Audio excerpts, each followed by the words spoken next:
Okay, right. So we move on to the next one. Okay. Okay. This next one also is about frictional force. Okay, we Okay. talk a lot about frictional, but actually, if you get involved in sports, a lot. If you want to run around the track, it, it, Yeah. it has to be frictional force that is helping you to push yourself forward.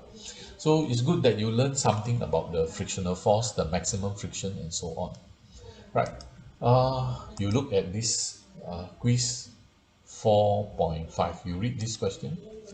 If you press a book flat against a vertical wall on your hand, in what direction is the friction force exerted by the wall on the book? Downward, upward, out from the wall, into the wall. Okay, right. Uh, this is the applied force. You are pushing the book. Okay, this light blue color here is the book. So this Okay. book, it will actually, it has a weight mg that is coming downward, right? When the weight of the book is coming downward, and you press the book against the wall, that means you are pressing it perpendicular to the wall, perpendicular to the surface of the wall. The normal reaction is also against the book, is also pushing upwards, up. So this pair of forces, the applied force, I put that APP, applied force is equals to the normal reaction on the book. But these two, they are 90 degrees. These two forces will not prevent the book from slipping down the wall. So there is another force, which is the static friction. This static friction, it acts along the surface of the wall. So if it is along the surface of the wall, it should be parallel to the wall. If it is parallel to the wall, it can either be acting downward or acting upward. But Okay. since the weight is acting downward, so the friction must be acting upward in order to hold the weight. In order Okay. to hold the weight. So when they ask you, applied force is balanced by the normal reaction, right? The static friction, you have to balance the weight.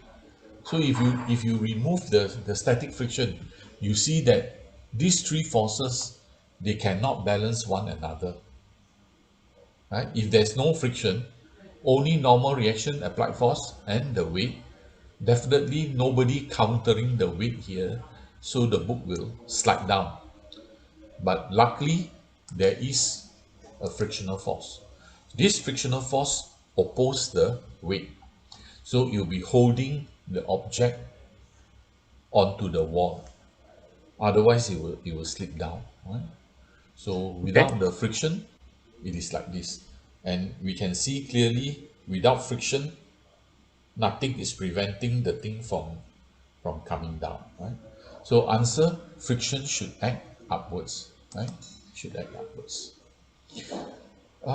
Okay, let me hide all this. Okay, this is another question about the frictional force. You read this quiz A 4.6. crate is sitting in the center of a flatbed truck. As the truck accelerates to the east, the crate moves with it and doesn't slide on the bed of the truck. In what direction is the friction force exerted by the bed of the truck on the crate? To the west? To the east? There is no friction force because the crate isn't sliding.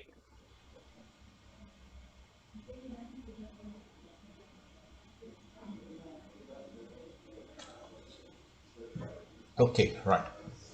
This is a truck, huh? The lorry like that is a truck.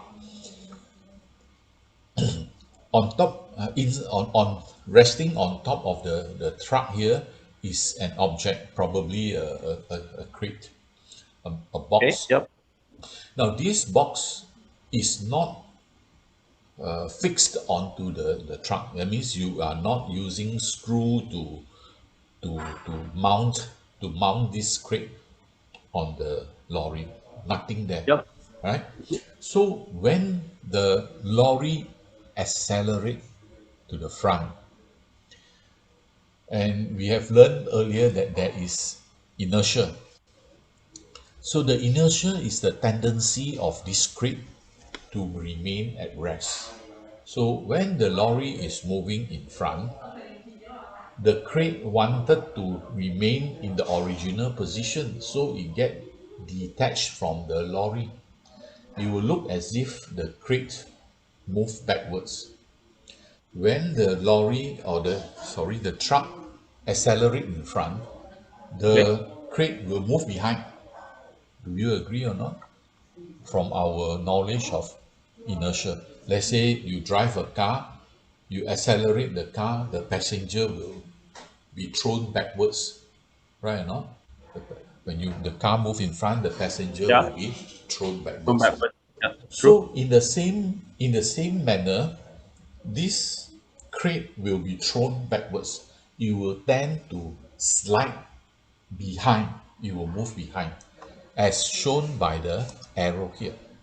As shown by the arrow here. So the crate will move behind. So how can the frictional force act so that the crate will not move behind? In what direction must the frictional force act for the crate not to move behind? To the west. The crate is moving to the west. This west. The crate is moving Okay. to the west. Then truck moves to the east. So in order to prevent them from slipping behind, the friction must hold the thing in this direction. Okay, the friction must, to prevent slipping, the friction must go in the opposite direction to the inertia, and this direction is east. This green color is east. Okay. Okay, so the truck accelerate to the east. The truck accelerate to the east. Due to inertia, the load has the tendency to remain stationary. The load tend to slip behind, go to the Mm. west.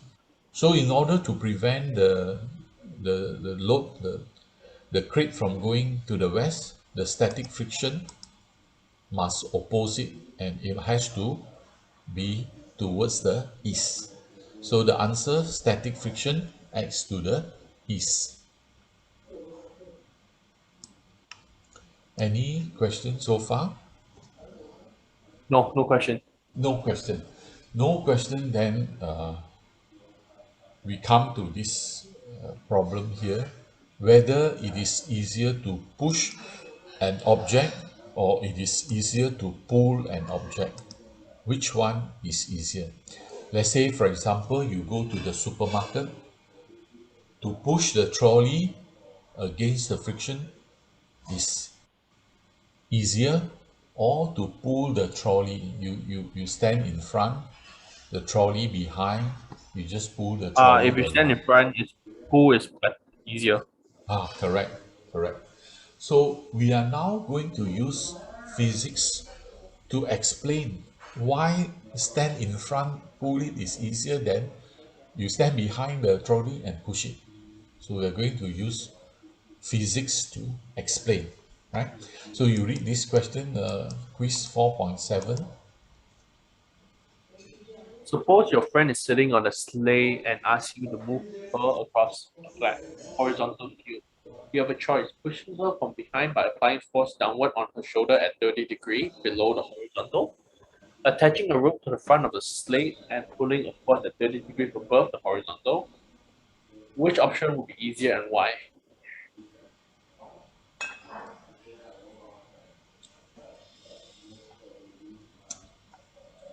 In order to explain why, which one is easy, which is easier, we look at the force diagram, right? The force diagram. So this is the force diagram. Maybe I can make it a bit bigger. Yes. This is the force diagram for pushing an object. Like, for example, pushing a trolley. Now, when you push a trolley using a force F, it is like this red arrow here. Okay. It's this red arrow. So again, the red arrow is not useful for us to analyze the forces. Okay, although this is the true direction of the force, this is actually what is happening, but it's not useful for analyzing the force. To analyze the force, this red color arrow, we break it up into two components. Of course, we say break up lah, but in the physics language, we say resolve, resolve, R-E-S-O-L-V-E. So we resolve the applied force. This is the applied force. We resolve Okay. the applied force into two components. One component, F cos theta, is parallel to the floor. Another component, F sine theta, perpendicular to the floor. Perpendicular to the floor. Right? But because you are pushing, this component is acting downwards. Because you are pushing it, so the component is acting downwards. Now these two components, the component of the force and the component of the weight, now is the full weight already. Just now, because it's at an inclined plane, so we have mg sine theta, mg cos theta. But now no such thing, because the plane, the surface, the floor is flat, horizontal is flat, so it's acting vertically downwards, mg. So this mg and the component of the applied force, F sine theta, is acting downwards. So these two components, they are balanced by the normal reaction. The normal reaction, right? Normal reaction. So we say that the normal reaction is mg plus F sine theta. mg plus F sine theta. So we keep this mg plus F sine theta first. Okay. Okay, we keep it. Then we move on to the second case. In the second case, when you are pulling like this,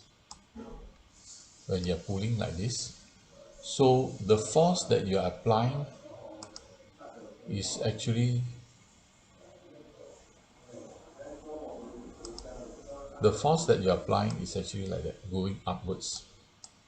Okay, my hand crooked, my drawing is crooked. Actually, it's straight like this. Now this applied force that you are pulling here, F, that you are pulling here, the F, maybe I erase it, clear it, not good. I replace with a straight line, better. Okay, this is straight. Okay, so this is my applied force. When I'm pulling, this is my applied force. So Okay. this applied force, again, I resolve it into two components. One component that is parallel to the floor, and another component that is perpendicular to the floor. The component that is parallel to the floor is F cos theta.